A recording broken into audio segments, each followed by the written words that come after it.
નમસ્કાર મિત્રો, ગઈકાલે બોટાદ એપીએમસીના કડદાને લઈને હળદળ ગામમાં જે કંઈ થયું એમાં ઘણા બધા ગામ લોકોના, આજુબાજુના ગામના લોકોના નામ પોલીસની એફઆઈઆરમાં આવ્યાનું જાણવા મળ્યું છે.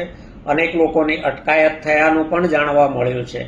જે લોકોની અટકાયત થઈ છે અથવા જે લોકોના એફઆઈઆરમાં નામ છે, તો એમના માટે જે કંઈ કાનૂની લડત લડવી પડે એ આમ આદમી પાર્ટી પૂરી મજબૂતીથી લડશે.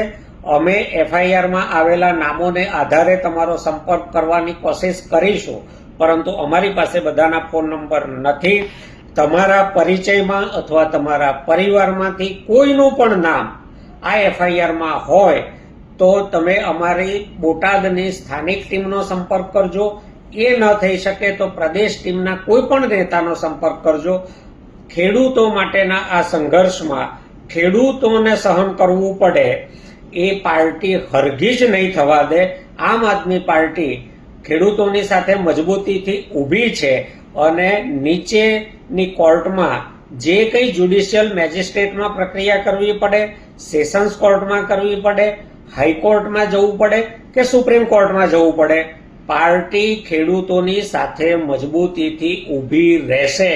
એમાં કોઈ શંકા રાખવાની જરૂર નથી.